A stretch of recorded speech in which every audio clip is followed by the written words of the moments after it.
छाती के कैंसर से पूरी दुनिया की ख़वातीन मुतासिर होती हैं और ये कैंसर बड़ी हद तक ख़वातीन में जानलेवा साबित होता है। मौजूदा तहक़ीक़ात के मुताबिक धूप में बैठने से छाती के कैंसर का ख़तरा कम किया जा सकता है, क्योंकि धूप की नुमाइश विटामिन डी की पैदावार को बढ़ाती है, जिससे कैंसर का ख़तरा या शिद्दत को कम किया जा सकता है। विटामिन डी क्या है? विटामिन डी, जिसे कैल्सीफेरोल भी कहा जाता है, ये चर्बी में घुलने वाला विटामिन है जो कुदरती तौर पर खानों में पाया जाता है। इसके अलावा ये फूड सप्लीमेंट्स में भी मौजूद होता है। इसके अलावा ये उस वक्त भी पैदा होता है जब जल्द सूरज की अल्ट्रावायलेट किरणें जल्द पर हमला करती हैं और विटामिन डी की तरकीब को एक्टिव करती हैं। विटामिन डी गुट में कैल्शियम को जज़्ब करने में मदद करता है। इसके अलावा हड्डियों की नशोनुमा और हड्डियों की असरनो तश्कील के लिए भी इसकी ज़रूरत होती है। इसके अलावा ये जिस्मी सोजिश की कमी के साथ साथ खूलियों की नशोनुमा, आसाबी और मुदाफ़ती फ़ेल को कंट्रोल करने के साथ साथ कैंसर की रोकथाम में भी अहम किरदार अदा करता है। इसके अलावा ये ऑस्टियोपोरोसिस, ज़हनी दबाव और पट्टों की कमज़ोरी भी दूर करता है। धूप से विटामिन डी कैसे बनता है? जब आपकी जल्द सूरज की रोशनी में आती है तो आपकी जल्द में मौजूद कोलेस्टेरॉल को ये विटामिन डी में तब्दील करती हैं। सूरज की अल्ट्रावायलेट किरणें जल्द के खलियात में मौजूद कोलेस्टेरॉल को निशाना बनाती हैं, जो विटामिन डी की तरकीब के लिए तवानाई फराहम करते हैं। विटामिन डी की कमी के नुकसानात। इसमें कोई शक नहीं है कि विटामिन डी हासिल करने का बेहतरीन और सस्ता कुदरती ज़रिया सूरज की रोशनी यानी धूप है, लेकिन ज़्यादातर देखा जाता है कि लोग धूप में बाहर जाते हुए या बराह रास्त सूरज की शुआओं से राब्ते में आने से बचने के लिए सनस्क्रीन का इस्तेमाल करते हैं, जिसकी वजह से 50% से ज़ायद लोगों में विटामिन डी की कमी पाई जाती है।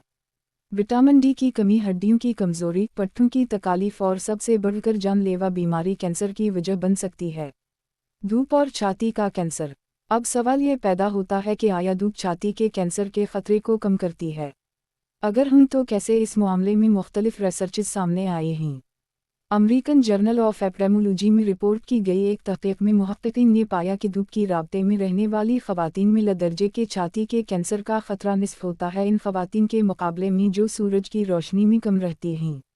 साइंसदानों ने ज़ेरी बाजू जल्द की रंगत की पैमाइश करने के लिए एक पोर्टेबल रिफ्लेक्टोमीटर का इस्तेमाल किया, जिस्म का ऐसा हिस्सा जहां सूरज की रोशनी बराह रास्त नहीं पहुंचती। उन पैमाइशों की बुनियादों पर इन्होंने ख़वातीन को हल्के, दरमियाने और गहरे जल्द के रंग के तौर पर दर्जा बंदी की और उसके बाद इन्होंने छाती के कैंसर वाली ख़वातीन और छाती के कैंसर के बग़ैर वाली ख़वातीन के माथे और अंडर आर्म की जल्द की रंगत का मुवाज़ना किया। इस तहक़ीक़ में इन्होंने पाया कि हल्के जल्द के रंग वाली ख़वातीन में वो ख़वातीन जो सूरज की रोशनी से ज़्यादा राब्ते में रहती थीं, उनमें छाती का कैंसर मौजूद नहीं था, बरअक्स उन ख़वातीन के जो सूरज की शुआओं के राब्ते में नहीं आती थीं, जिसकी वजह उनमें विटामिन डी की कमी थी। इससे ये बात वाज़ेह होती है कि विटामिन डी छाती के कैंसर के खूलियों को कम करने के लिए अहम हो सकता है। मुहक़्क़ीक़ीन की राय। मुहक़्क़ीक़ीन ने इस बात पर जोर दिया कि विटामिन डी का वाहिद ज़रिया सूरज की रोशनी नहीं है, बल्कि ग़िज़ा और दुआओं के ज़रिए भी विटामिन डी हासिल किया जा सकता है। इन्होंने कहा कि सिर्फ धूप में नहाकर ख़वातीन को छाती के कैंसर के ख़तरे को कम करने की ज़रूरत नहीं है, क्योंकि ज़्यादा धूप में रहने से भी जल्द का कैंसर होने का ख़तरा होता है। उनके मुताबिक अगर मुस्तक़बिल में भी मुताले सूरज की रोशनी से मुंसलिक छाती के कैंसर के ख़तरे में कमी को ज़ाहिर करते रहे तो सूरज की रोशनी के साथ साथ खुराक और सप्लीमेंट्स से भी विटामिन डी की मिक़दार में मुनासिब इजाफ़ा हासिल किया जा सकता है।